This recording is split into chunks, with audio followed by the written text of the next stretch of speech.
खबर बलिया से है, जहां बलिया जनपद के मनियर इंटर कॉलेज के मैदान में समेलपुर से भाजपा प्रत्याशी रविंद्र कुशवाहा के पक्ष में जनसभा को संबोधित किया गया। मुख्यमंत्री योगी आदित्यनाथ ने कहा कि देश में 5 चरण का चुनाव हो चुका है, 6वां चरण हो रहा है।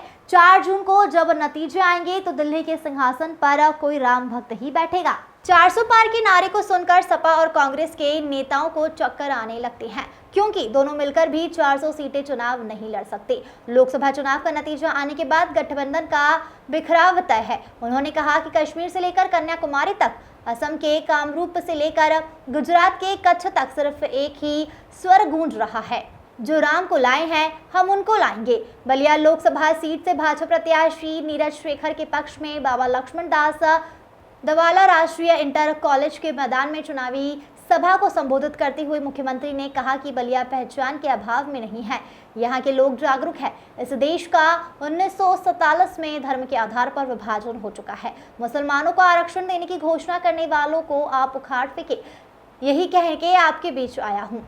कहा कि पश्चिम बंगाल में टीएमसी की सरकार ने मुसलमानों को धर्म के आधार पर आरक्षण दिया था, उच्च न्यायालय ने उसे रद्द कर दिया। ममता बनर्जी कह रही है वह कोर्ट आदेश नहीं मानेगी।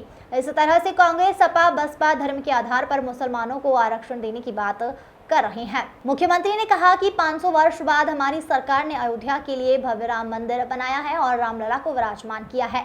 मैं आपसे पूछना चाहता हूं, क्या कांग्रेस या सपा अथवा बसपा की सरकार होती तो अयोध्या में भव्य राम मंदिर बनता? उन्होंने कहा कि 23 करोड़ की पाकिस्तानी की आबादी भूख से मर रही है। हमारी सरकार 80 करोड़ लोगों को निःशुल्क राशन दे रही है। ईडी गठबंधन के लोग पाकिस्तान के पास एटम बम होने की बात कर रहे हैं और डरा रहे हैं। मोदी के नेतृत्व का यह आधुनिक भारत है। हम किसी को छेड़ेंगे नहीं, जो छेड़ेगा उसे छोड़ेंगे नहीं। कांग्रेस और सपा की सरकार में दंगे होते थे, देश में चारों तरफ विस्फोट होते थे, आतंकवाद रोकने में सरकार विफल थी। कांग्रेस और सपा से इच्छा शक्ति का अभाव था। वह इस समस्या का समाधान नहीं चाहते थे और सिर्फ बहाने बनाते थे, लेकिन आज यह सभी समाप्त हो रहा है। अगर विपक्ष की सरकार बनी तो फिर प्रदेश में सांप्रदायिक दंगे होंगे, माफिया व अपराधियों का बोलबाला होगा, जिन्हें मैंने रोंदा है। ऐसे में लोगों को वोट देकर पुनर्जीवित करने का पाप ना करें। पहले इस पावन धरा को, जिसे भगवान परशुराम ने और जिसे भृगु बाबा ने अपनी साधना से पवित्र करके आने वाली पीढ़ी के जीवन को मंगलमय किया है, इस पावन धरा को नमन करते हुए इतनी भीषण गर्मी में भी जो उत्साह आप सबने दिखाया है, मैं इसके लिए आप सबका हृदय से अभिनंदन करता हूं, स्वागत करता हूं। बहनों और भाइयों, लोकसभा चुनाव के 5 चरण हो चुके हैं। आज 6वें चरण का मतदान हो रहा है और चुनाव मतदान का रुझान बताता है, पूरे देश के अंदर जो उत्साह है, जो उमंग है, वह बताता है कि 4 जून को जब परिणाम आएंगे तो फिर एक बार मोदी सरकार, फिर एक बार और अब की बार 400 पार। 400 पार की जब हम बात करते हैं तो समाजवादी पार्टी और कांग्रेस के गठबंधन को चक्कर आने लगता है, वे घबरा जाते हैं, चारों खाने चित्त हो जाते हैं। उनकी समझ ही में नहीं आता है कि 400 पार कैसे होगा, क्योंकि ये दोनों मिलकर के भी 400 सीटों पे चुनाव नहीं लड़ रहे हैं। बहनों और भाइयों, जनता जनार्दन इसका जवाब भी देती है और उसका जवाब देती है कि जो राम को लाए हैं, क्यों बलिया भी इसके साथ में है ना। बलिया की क्या भावनाएं हैं?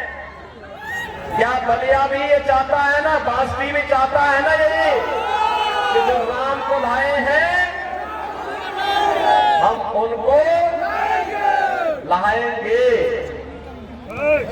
स्वाभाविक रूप से कश्मीर से लेके कन्याकुमारी तक, असम के कामरूप से लेकर के गुजरात के कच्छ तक, एक ही नारा, एक ही स्वर गूंज रहा है, और वह है कि 4 जून को जब पैनाम आएंगे तो कोई राम भक्त ही दिल्ली में सिंहासन पर बैठेगा। और इस वजह से आज मुझे सलेमपुर संसदीय क्षेत्र में आप सबके बीच में आना पड़ा है। बहनों और भाइयों, हमने बदलते हुए भारत को देखा है। हमारी पीढ़ी सौभाग्यशाली है। हम अपनी वर्तमान पीढ़ी को कह सकते हैं और भावी पीढ़ी को कह सकते हैं कि हमने बदलते हुए भारत को देखा है। विकसित भारत की आधारशिला जब तैयार हो रही थी, उस भारत को हमने देखा है और उस भारत को आगे बढ़ते हुए अपनी आंखों से देखा है, और उसमें हम सबका भी योगदान है। क्योंकि जो भी परिवर्तन आज हो रहा है, बहनों और भाइयों, इस परिवर्तन का नेतृत्व भले ही मोदी जी कर रहे हो, लेकिन श्रेय आपको जाता है। क्योंकि आपका वोट जब कमल चुनाव चिन्ह पे जाता है, तो कमल चुनाव चिन्ह पर जब केंद्र में सरकार बनती है तो मोदी जी को, और राज्य में सरकार बनती है तो ताकत मुझे मिलती है। दोनों मिलकर के फिर विकास की इस यात्रा को तेजी के साथ आगे बढ़ाने का कार्य करते हैं। बहनों और भाइयों, इसीलिए आप कह सकते हैं हमने बदलते हुए भारत को देखा है। आज आप देख रहे होंगे दुनिया के अंदर भारत का सम्मान बढ़ा है, सीमाएं सुरक्षित हुई हैं, आतंकवाद और नक्सलवाद की समस्या का समाधान हुआ है। कांग्रेस और समाजवादी पार्टी की तरह नहीं। जब इनकी सरकार समाजवादी पार्टी की राज्य में थी और कांग्रेस की केंद्र में सरकार थी, रोज बम विस्फोट होते थे। कभी अयोध्या में बम विस्फोट, कभी काशी में, कभी लखनऊ में, कभी दिल्ली में, कभी मुंबई में, कभी अहमदाबाद में। देश का कोई कोना नहीं छूटा था जहां विस्फोट न हुए हो। और जब हम तत्कालीन सरकार से कहते थे कि आतंकवाद से निपटो, वो कहते थे कैसे निपटे आतंकवादी तो सीमा पार से।